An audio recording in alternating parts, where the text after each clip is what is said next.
வணக்கம். இந்த நாளில் சின்ன சின்ன வெளிச்சங்களில் இன்னொரு புதிய சிந்தனையை தெரிந்து கொள்வோம். போப்பாண்டவர் ஜான் பால் அவர்கள் குடும்ப வாழ்வை குறித்து ஒரு கட்டுரை எழுதியிருக்கிறார். அந்த கட்டுரையில் குடும்ப வாழ்விலே எப்படிலாம் இருக்க வேண்டும் நிறைய விஷயம் சொல்லிக்கிட்டே வரார்.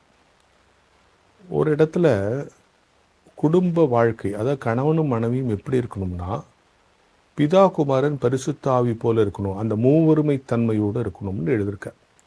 அந்த இடம் எனக்கு ரொம்ப பிடிச்சிருந்துச்சு. இப்போது ஒவ்வொரு நாளும் நம்ம வாழும்போது இந்த பிதா குமாரன் பரிசுத்த ஆவியினை நினைத்து அனுபவித்து அதை வழி நடக்கிறோம். ஏன்னா கடவுள் என்னை படைத்திருக்கிறார், பிதா என்னை படைத்திருக்கிறார், குமார் என்னை ரட்சித்திருக்கிறார், பரிசுத்த ஆவி இந்த ரட்சிப்பிலே சரியாக நான் வளர எனக்கு வழி நடத்துகிறார். இதுதான் நம்மளுடைய புரிதல்.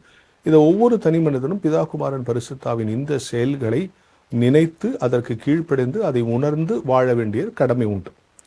ஆனால் கணவனும் மனைவியும் பிதா குமாரன் பரிசுத்தாவி போல வாழணும்னு சொன்ன இடம் எனக்கு ரொம்ப பிடிச்சிருந்துச்சு. அதுக்கு அவர் சொல்றது என்னன்னா, பிதா குமாரன் பரிசுத்தாவினுடைய தன்மை என்னன்னா, 3 பேரும் சமத்துவமானவர்கள், ஆனால் வேற்றுமையுடையவர்கள், தனித்தன்மை வாய்ந்தவர்கள்.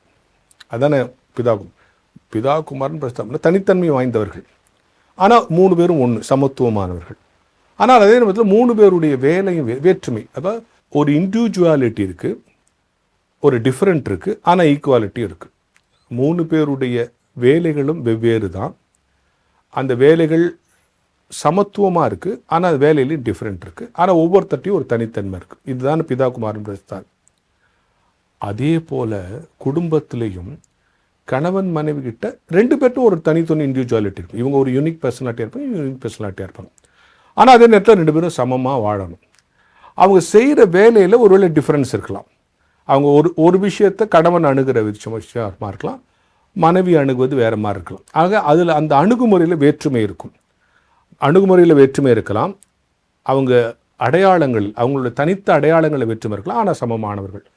இதே தன்மை குடும்பத்தில் இருக்கணுங்கிறத அவர் வலியுறுத்தி சொல்றார். ரொம்ப அழகான ஒரு விஷயம் அல்ல? பிதா குமாரன் பரிசுத்தாவியை தனி மனித வாழ்க்கையில் நம்ம அப்ளை பண்ணி பிரசங்கங்கள் கேட்டிருக்கோம். கணவன் மனைவி வாழ்க்கையில் கூட பிதா குமாரன் பரிசுத்தாவி உங்கள் குடும்பத்தில் உங்களை ஆசீர்வதிக்க வேண்டும் என்பதை விட அவங்களே உங்களுக்கு டீச்சிங்காக இருக்காங்க. 3 பேரும் ஒன்று தான், ஆனால் மூவரும் தனித்தனி அடையாளம் உள்ளவர்கள், அணுகுமுறையிலும் வேறு விஷயமானவர்கள், ஆனால் மூவரும் ஒன்றாக இருக்கார். நீங்களும் ஒரு ஆணுமாக பெண்ணுமாக தனித்த அடையாளங்களோடு இருக்கிறீர்கள். உங்கள் ஒரு செயலை அணுகுவதில் உங்களிடத்தில் வேற்றுமை இருக்கிறது, ஆனால் சமத்துவமாக இருக்க வேண்டும் என்கிற மிகப்பெரிய உண்மையை இந்த திருத்துவ கொள்கையிலிருந்து கிறித்துவ குடும்பங்கள் தெரிந்து கொள்ள வேண்டும் என்கிற ஞான வெளிச்சத்தோடு இந்த நாளை தொடங்குவோம்.